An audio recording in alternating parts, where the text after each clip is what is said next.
Hi, in this video, we are going to discuss about operational amplifiers, called as op-amps. Generally, physically, operational amplifiers look like this with the 8 ports. 2 and 3 are connected as input, and this is fourth input is given as VE, and the seventh is connected to VCC, and sixth is connected to Vout. Okay, an ideal op-amp has the following properties. It has infinite input impedance, zero output impedance, zero common mode gain, infinite open loop gain, infinite bandwidth. Infinite input impedance means the current does not flow into this terminal and this terminal.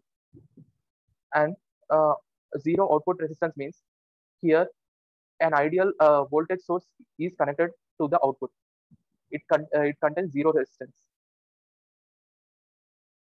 Next, if we give an input like this with VICM and VID by 2 in the positive direction and the negative direction, we'll get the output ACM VICM plus AV VID.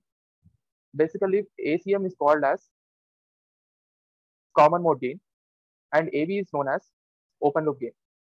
And we can find for any amplifier, we can find the ACM by giving same input to V plus and V minus, and we can find AV by giving equal values with the opposite sign to the plus and minus port. What we'll discuss about the concept called virtual short. As AV is very large, in an ideal op-amp it is infinite, but in practical AV is very large in order of 10 power 5. So AV into V plus minus V minus should be a finite value less than VCC. So V plus minus V minus is very small. So we will take V plus and V minus are approximately equal to equal. Okay, we are going to discuss about inverting amplifier. We are taking feedback from V output to V minus. So it is called inverting amplifier. What is the V output for if we give V in like this? We know that V plus is equal to V minus. So here V plus is 0, so V minus will be 0. Then by using Kirchhoff laws, we get V out by V in is minus R2 by R1. This is called closed loop gain. Here we took an approximation that AV is infinite. But if we take it a finite value, we'll get the gain like this. Weighted adder. If we take an input like this, we'll get output by the above formula. It is V out is equal to summation of RF by RI into VI with a negative sign. We can control the V output by changing the values of R1, R2, R3, so on Rn. Non-inverting amplifier, we will take input at the V plus. For this configuration, we can find V out by taking V plus and V minus as V in. And by using Kirchhoff laws, we'll get V out by V in is equal to 1 plus R2 by R1. If we take finite gain, then the formula is in the denominator, we'll get the same as inverting amplifier. This is called instrumentation amplifier. This is a very complex circuit with 3 op-amps and resistors connected in between. We can find the V out by formulas of non-inverting and inverting amplifiers. For this point, we'll get 1 plus R2 by R1 and I2. Similarly here, by above formula, we'll get the output as R4 by R3. Here 1 plus R2 by R1 into VID, difference between the inputs. This configuration is known as integrator configuration. In this, a capacitor is connected in between V out and V minus. The equation is V in by R is equal to minus C d V out by dt. And by taking the Laplace of this, we'll get the gain as minus 1 by RCS. So we can say a pole is there at origin.